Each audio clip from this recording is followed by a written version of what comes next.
Assalamualaikum warahmatullahi wabarakatuh, Mas Rifki Zulkarnain. Oke.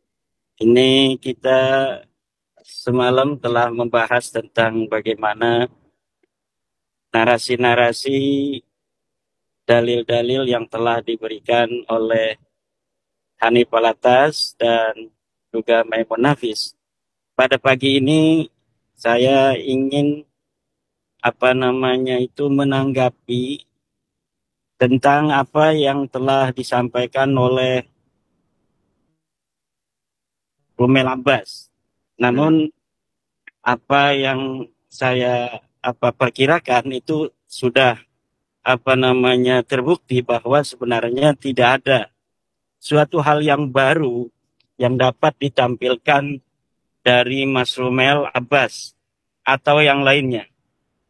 Semua dalil-dalil, hujah-hujah yang disampaikan oleh para peneliti atau bukan peneliti, pembela Nasabalawi itu hanya berkutat-kutat pada teori epistemologis tentang surah dan istifadah, yang itu semua sudah dibantah oleh saya berdasarkan hujah daripada Ibnu Hajar bahwa innan nasaba mimma yasbutu bil istifadah ila ay yasbuta ma yukhalifu, bahwa istifadah itu memang bisa, hanya sekedar bisa ya.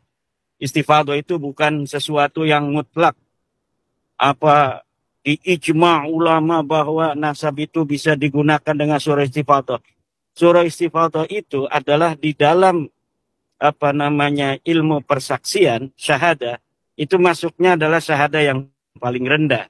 Ada nasab, ada nikah, ada kematian, itu bisa diisbat oleh surah dan istifadah, oleh hanya mendengar dari orang. Tapi kalau dukun, beranak atau bidan bisa menyaksikan apa lahirnya si cabang bayi, maka dia lebih kuat daripada sekedar orang kampung yang mendengar tentang kelahiran seseorang. Ini sebenarnya demikian. Assalamualaikum warahmatullahi wabarakatuh. Apa kabar kawan-kawanku semuanya? Semoga sehat selalu dirahmati Allah Subhanahu wa taala, dan tentunya rezekinya selalu dilancarkan oleh Allah Subhanahu wa taala. Amin Allahumma amin. Oke teman-teman, sekarang saya mau mengajak itu nonton respon video ya dari Kiai Imaduddin.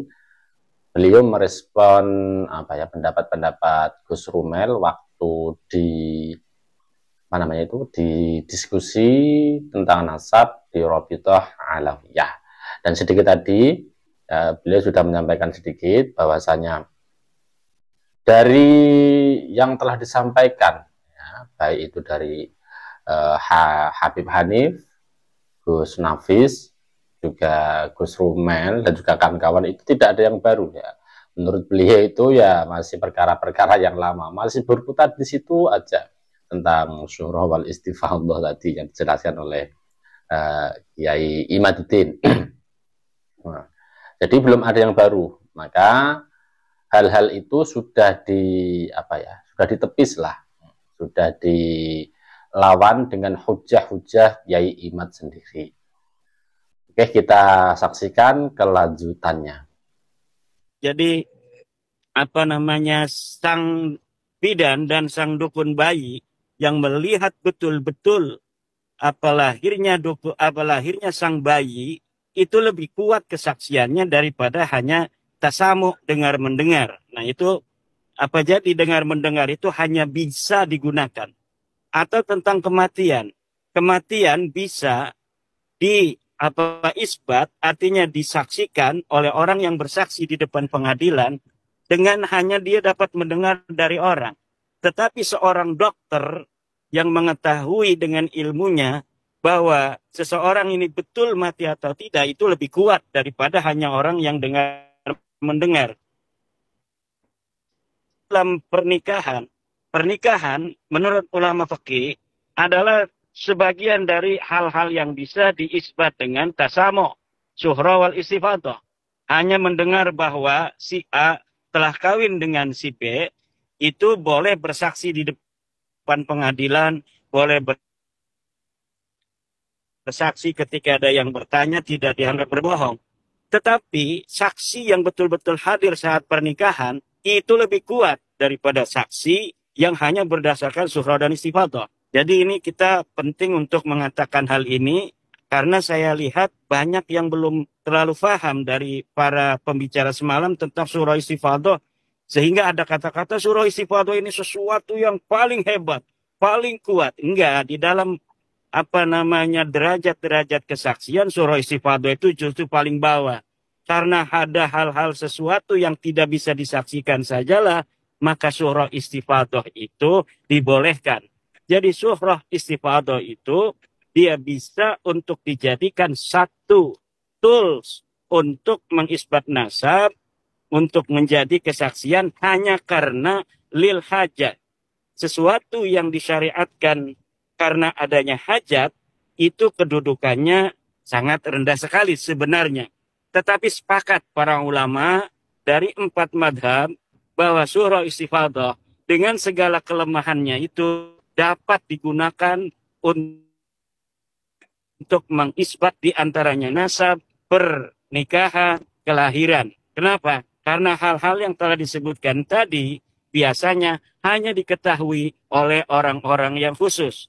Kalau kita menutup jalan syariah bahwa selain surah istifadah tidak bisa selain mendengar dan melihat tidak bisa digunakan persaksian, maka akan sangat sedikit orang yang dapat bersaksi tentang nasab, tentang kelahiran, tentang pernikahan, tentang kematian.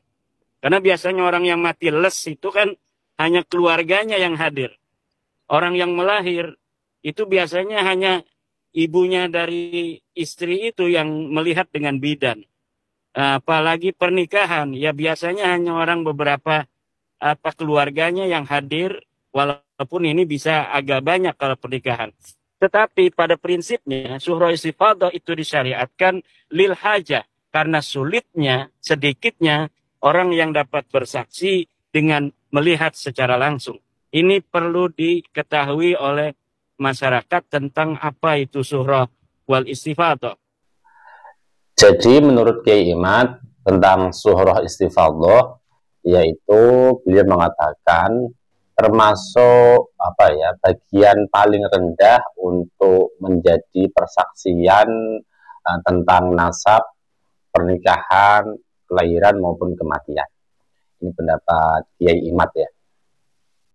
Kemudian Mas Rumel yang sangat diharapkan oleh para pendukung Ba'lawi ini ternyata di luar ekspektasi mereka. Mereka yang ingin melihat Mas Rumel sebagai seorang peneliti yang telah berjalan ke timur dan ke barat mencari kitab suci untuk membela nasab Ba'lawi ini. Ternyata apa yang disampaikan semalam itu ternyata sama dengan yang dia sampaikan 1 tahun, 2 tahun yang lalu itu. Belum ada sebuah data yang dapat dia gapai, yang dapat dia raih, yang dapat dia capai untuk membela nasab Ba'lawi. Nah ini akan saya berikan beberapa catatan. Saya mencatat bahwa sebelum ke manuskrip tinta biru, ini akan ada istilah manuskrip tinta biru Mas Rumel yang luar biasa itu.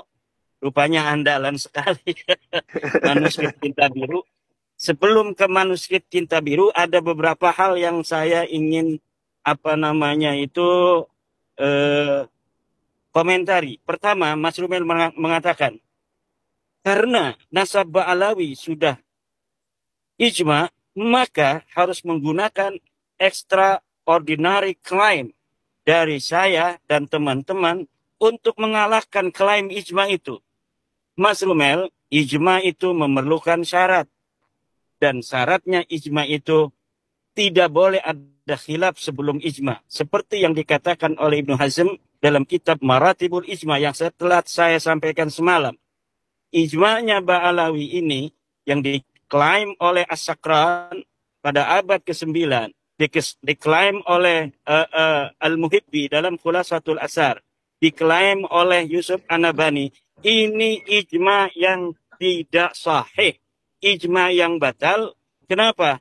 Al-ijma'u fi kullil asri ijma'un sahihun idza lam yataqaddam qablahu khilaf. Ijma itu bisa dikatakan sahih apabila sebelumnya tidak ada khilaf.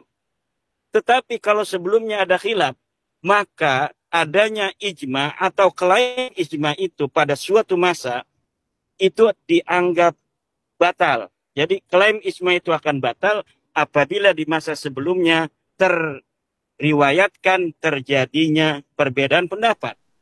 Kemudian Kiai Imad juga menjelaskan tentang ijma, ya, ijma yang disampaikan di pembela Nasab Alawi waktu diskusi tersebut, bahwasanya Nasab Alawi itu sudah ijma. Nah, kemudian Kiai Imad memberi tanggapan. Jadi ijma itu ada syaratnya, guys. Itu kata Kiai Imad. Jikalau ijma itu sebelumnya itu tidak ada perbedaan pendapat, maka ijma itu termasuk ijma yang sahih, kan gitu. Tapi kalau ijma tersebut ada perbedaan pendapat sebelumnya, maka ijma tersebut ijma yang batil.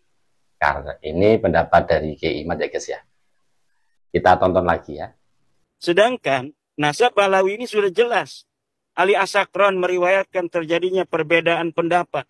Ulama-ulama Ba'alawi lainnya meriwayatkan adanya Ali bin Jadid pergi ke Basra, Ubaidillah pergi ke Basra.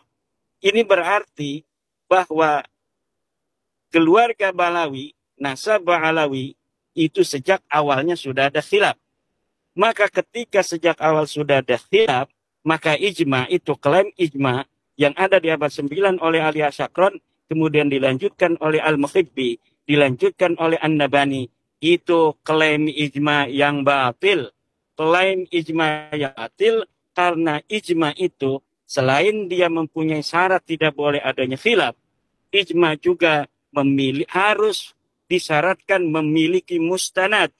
Kalau mustanadul ijma di dalam ilmu fiqih adalah Al-Quran dan hadis, maka mustanadul ijma di dalam ilmu riwayat haruslah ada riwayat-riwayat yang bisa kita akses untuk kita bisa mengklaim bahwa adanya ijma.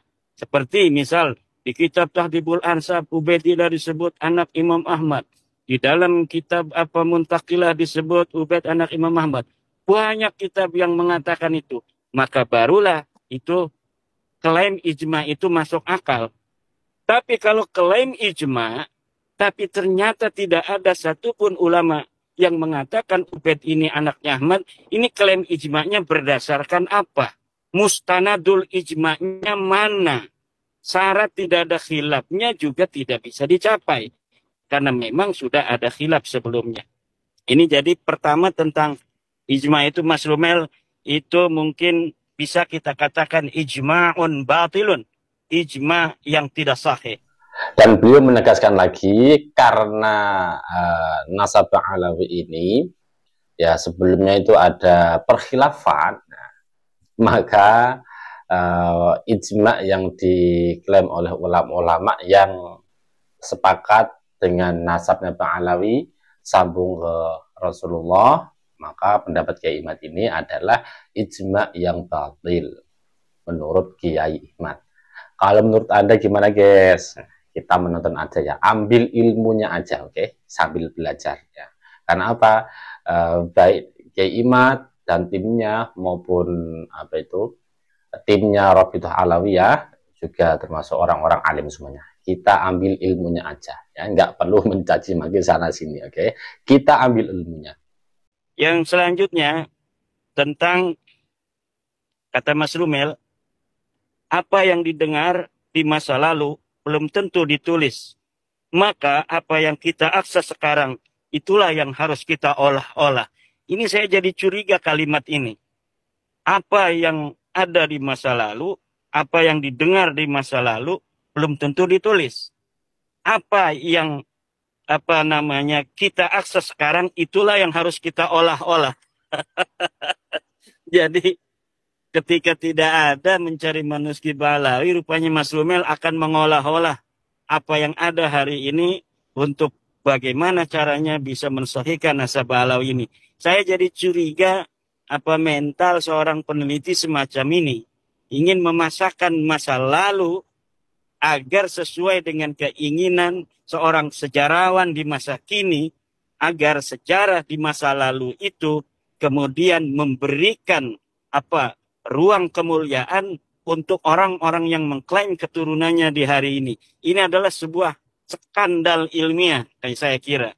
Kalau misalnya seorang peneliti berpikir bahwa masa lalu dapat dirubah dari hari ini dengan merubah kesejarahannya. Apa-apa yang kita bisa gapai hari ini kita harus olah agar apa terkesan masa lalu itu sesuai dengan apa yang diinginkan oleh penulis di hari ini. Ini saya kira harus dicurigai bersama ini oleh para mukibin ya. Kemudian Kiai Imad juga memberi tanggapan lagi tentang statement Gus Romel Abbas, yaitu apa yang didengar di masa lalu belum tentu ditulis. Apa yang kita akses sekarang, itulah yang kita olah-olah. Jadi statement dari Gus Romel Abbas ini bikin ketawa Kiai Imad ya.